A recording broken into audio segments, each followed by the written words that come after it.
Bonjour, bienvenue sur le site web de l'association PDH France.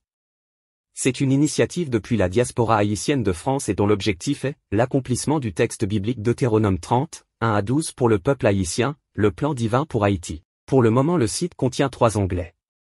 À propos de nous. Rejoignez-nous. Et nos réalisations. Voyons ensemble l'onglet « À propos de nous ».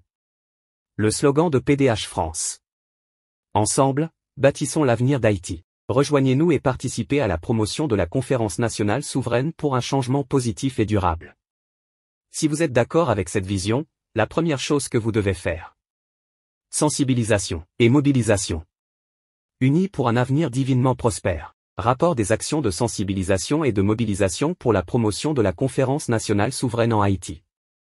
Chers membres et soutiens de l'association PDH France, nous sommes ravis de partager avec vous un rapport détaillé sur nos actions de sensibilisation et de mobilisation menées pour promouvoir la Conférence nationale souveraine comme méthode pour la résolution de la crise en Haïti. Ces actions démontrent notre engagement continu à faire entendre notre voix et à œuvrer pour un avenir meilleur pour le peuple haïtien.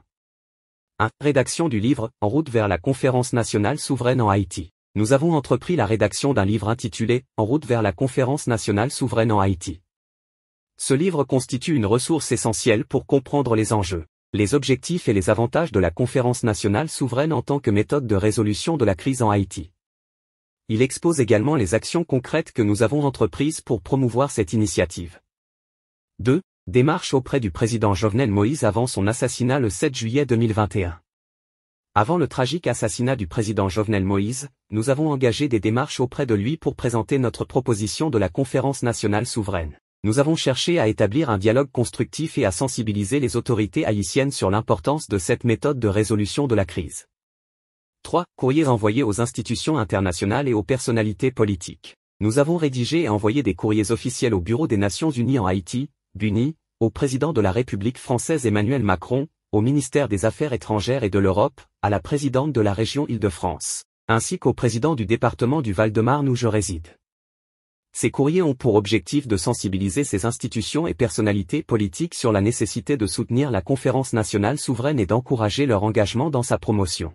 Ces actions sont quelques exemples concrets des efforts que nous déployons pour faire entendre notre voix et plaidoyer en faveur de la Conférence nationale souveraine. Nous continuerons d'utiliser tous les moyens disponibles pour promouvoir cette méthode de résolution de la crise en Haïti et mobiliser un soutien accru. Nous tenons à remercier chaleureusement tous les membres et soutiens de PDH France qui ont contribué à ces actions. Votre soutien indéfectible est essentiel pour réaliser notre mission et apporter un changement positif en Haïti. Nous demeurons engagés et déterminés à poursuivre nos efforts de sensibilisation, de mobilisation et de plaidoyer en faveur de la Conférence nationale souveraine. Ensemble, nous pouvons contribuer à la résolution pacifique de la crise en Haïti et à la construction d'un avenir meilleur pour tous les Haïtiens.